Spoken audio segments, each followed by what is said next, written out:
The top places and things you should know before visiting Solana Beach, California. Today we'll explore everything from beautiful beaches and parks to historic sites, attractions, hidden gems, and more. We'll start in the heart of Solana Beach near Fletcher Cove Park and the Cedros Design District. Then we'll explore popular destinations like Annie's Canyon Trail, San Dieguito Park, the Belly Up Tavern, Tide Beach Park, and the Seaside Trails. We'll explore activities you can do here like shopping, dining, and entertainment. Then we'll visit a few lesser-known places most visitors miss and explore why you should consider visiting here on your next weekend trip. Located 20 miles north of downtown San Diego, Solana Beach is a 1.7-mile scenic stretch of the Pacific coastline between the cities of Del Mar and Encinitas. One of the smallest beach towns in San Diego County, it's sometimes overlooked as a destination, yet there's much to do here and the town has interesting characteristics that make it stand out. Historically, the region was inhabited by early hunters called the San Dieguitos, who arrived around 9000 BC. Later, the La Jollans and the Kumeyaay people cultivated the land.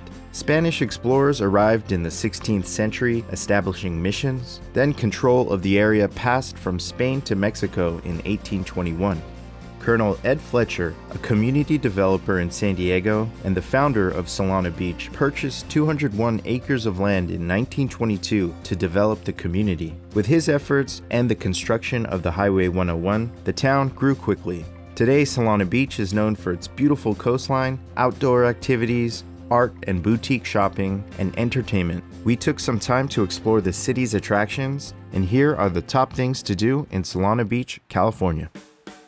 First is Fletcher Cove Park, Solana Beach's main beach access point. A few blocks west of Highway 101, the park is known for its easy beach access, the grassy park, playground, and basketball courts. There's also free parking, restaurants, and shops nearby, making it a convenient place to visit for a day at the beach. One of the interesting things about Solana Beach is that there are no natural beach access points, and the entire city sits on bluffs above the ocean. Fletcher Cove was actually carved out of the bluffs in 1918, using hydraulic water pressure to erode the cliffs away. During the summer months, the city hosts concerts at the Cove, and the summer concert series features local musicians, and you can attend the free shows on Thursday nights from 6 to 7:45 p.m. Above the park is a garden overlook with amazing views of the Pacific Ocean. Here is the Fletcher Cove Community Center, which was originally a historic army barrack built in the 1940s, remodeled years later into a community center.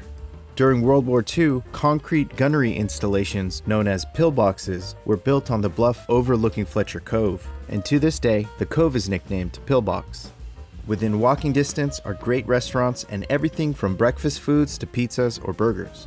We stopped by Pillbox Tavern to try the food. They're known for their burgers, and they have Taco Tuesdays and happy hour deals. The food was good, and if you're looking for a drink, this or Pizza Port, which is also nearby, are great places to visit. Next is the Cedros Design District.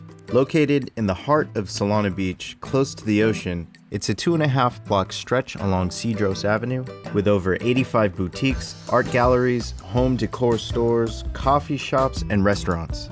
You can find shops here selling everything from fashion to jewelry, furniture, to art and home goods. Walking around, you'll get an immediate impression of the unique art and creative culture. And what stood out are the art pieces that you'll find all along the road itself. And that's even before visiting the many art galleries here. This is the village on Cedros, and during the weekend, it turns into a farmer's market on Sundays from 12 to 4 p.m. This is a great place to walk around, take pictures, shop, and grab something to eat. A few boutiques that stood out were Solo, which has a wide collection of home accessories, and Aaron Chang Ocean Art Gallery, which displays the work of the popular surf and ocean photographer Aaron Chang. There were a number of highly reviewed coffee shops, including Barefoot Coffee Roasters, and an interesting place called Grange Garden, where you can spend time with rabbits as you have coffee. We stopped by this nice sushi place and tried some kombucha by a San Diego company called Local Roots. And just next door were some popular spots like Culture Brewing and Kareth Cellars Urban Winery. There's really a lot to do here, all in a close area. Years ago, when I was in a band, I played here at the Belly Up Tavern. and this is one of San Diego's favorite local live music venues, and it's been a staple of the San Diego music scene since 1974. Its unique atmosphere, excellent acoustics, and the diverse lineup make it one of the best places for good music in North San Diego. If you're enjoying the video or learned something new so far, give the video a thumbs up, it really helps the channel. Now back to the video. Next is what I consider to be one of the greatest short hikes and adventures in San Diego. It's a hidden gem that even most San Diegans don't know about.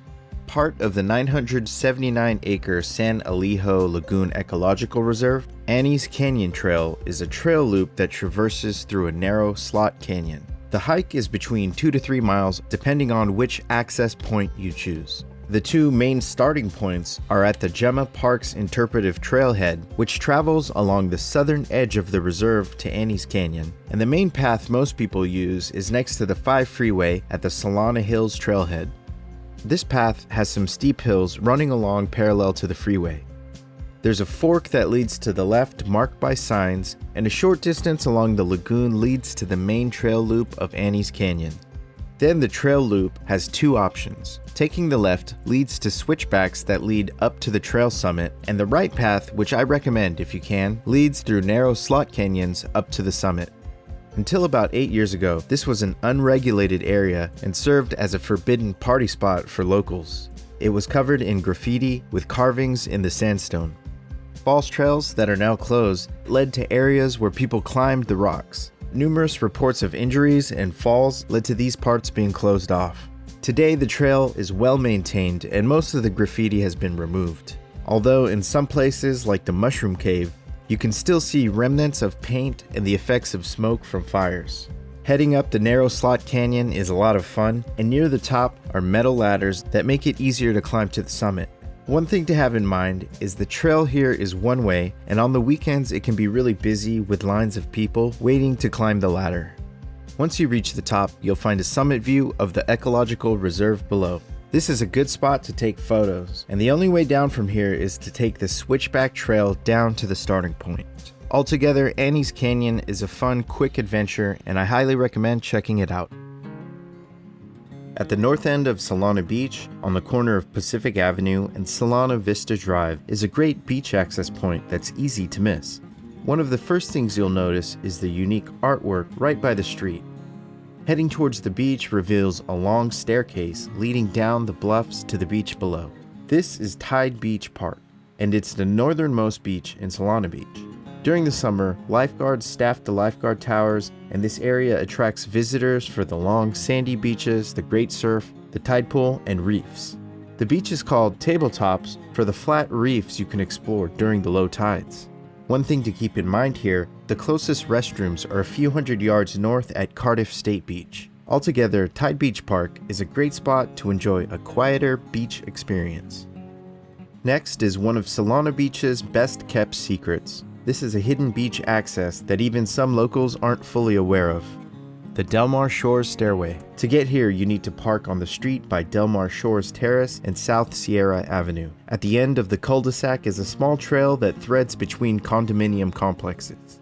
The path leads a few hundred feet, revealing a staircase overlooking the beach and much of North County's coastline. The city just finished a sand renewal project here, and you can see just how wide the beaches are now.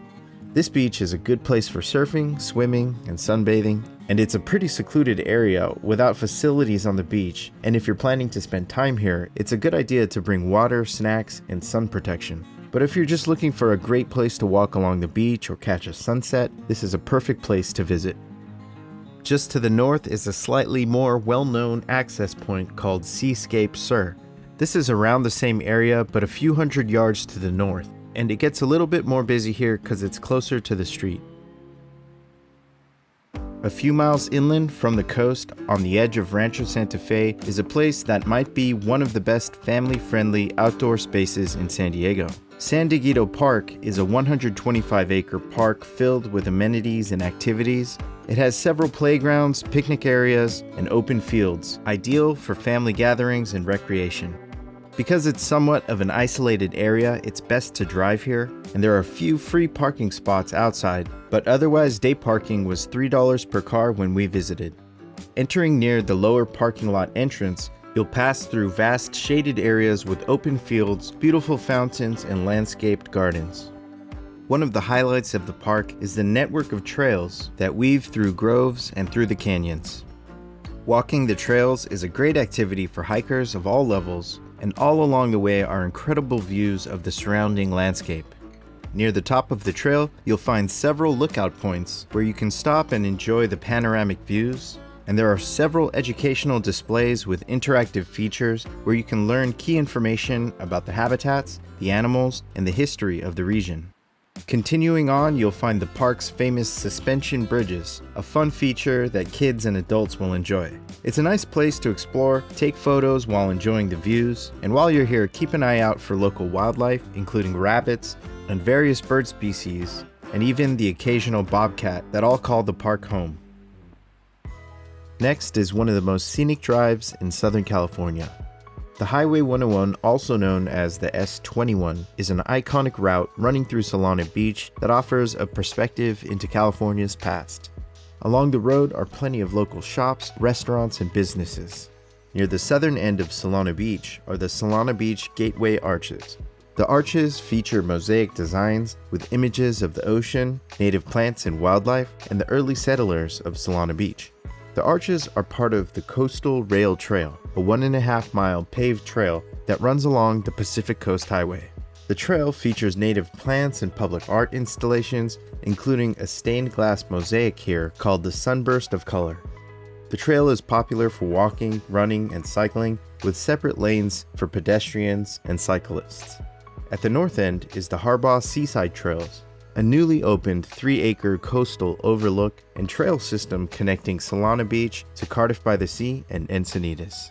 Near the center of the city, near Cedros Avenue, you'll find the Solana Beach train station, an important local hub that serves local transportation, including Amtrak's Pacific Surfliner, which connects San Diego as far north as San Luis Obispo, and the regional coaster train, which provides transportation from Oceanside to downtown San Diego. The station also connects local bus routes, and being less than 2 blocks away from the ocean, it's a great stop that leads right into the center of the city's best attractions. Next up is a cultural gem in Solana Beach that every theater lover should know about. Near the 5 freeway, the North Coast Rep has been a center of the arts since 1982. The intimate venue offers a comfortable setting where you can experience incredible performances just feet away from the stage. The theater is known for its diverse productions, from contemporary plays to classic dramas, comedies, and musicals. They also offer acting classes for all ages and provide outreach programs to share and inspire an appreciation for the arts in underserved communities. Next is a historically rich and culturally vibrant neighborhood in Solana Beach, La Colonia de Eden Gardens. This neighborhood was established in the 1920s to house Mexican farm workers who were brought to the area to work in the fields and on the railroad. It's a community with deep roots and a strong sense of identity. One of the best ways to experience the neighborhood is by visiting La Colonia Community Park.